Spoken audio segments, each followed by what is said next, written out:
네, 국회 대정부 질문 마지막 날인 오늘은 교육, 사회, 문화 분야에 대한 질의가 이어집니다. 여당인 더불어민주당은 김학의 전 차관 성접대 사건의 부실 수사나 외압 의혹 등에 집중하고 자유한국당을 비롯한 야당은 정부의 미세먼지 대책을 질타할 것으로 보입니다. 국회에 나가 있는 취재기자 연결해 보겠습니다. 김영수 기자. 네, 국회입니다. 예. 자, 나흘 동안 이어진 대정부 질문 마지막 날인데요. 여야 각각의 표적이 다르지 않을까 싶은데 어떤가요? 네, 말씀하신 대로 오늘은 대정부 질문 마지막 날입니다. 여야 의원 12명이 교육, 사회, 문화 분야에 대해 질의하게 되는데요. 여당인 더불어민주당은 일단 최근 논란이 된 김학의 전 법무부 차관의 성접대 의혹 사건과 고 장자연 씨 사건에 대한 철저한 진상 규명을 요구할 것으로 보입니다. 특히 김학의 전 차관 사건에 대해서는 당시 법무부 장관과 민정수석을 지낸 자유한국당 황교안 대표나 곽상도 의원의 개입 가능성에 대해서 언급할 수도 있습니다. 이와 관련해 공수처 설치나 검경 수사권 조정 등 정부의 권력기관 개혁에 대한 필요성을 거듭 강조할 전망입니다. 교육 분야에서도 민주당은 유아 교육의 공공성을 강화하는 정부 정책에 힘을 실어줄 것으로 보입니다.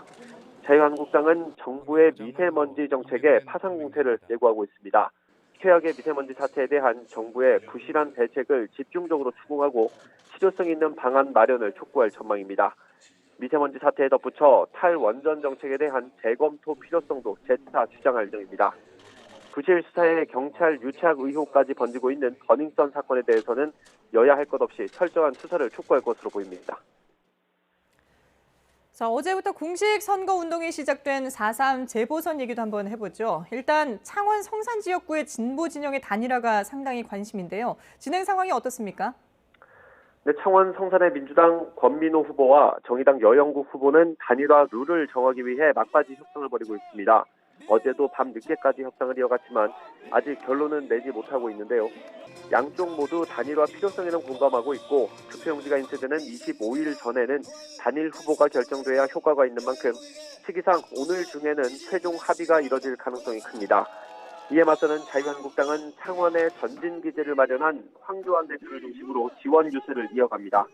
황 대표는 5당 지도부 가운데 유일하게 대전 현충원에서 열리는 서해 수호의 날 기념식에 참석한 뒤 오후에 통영과 고성, 창원으로 가며 정점식 강기훈 후보를 지원합니다.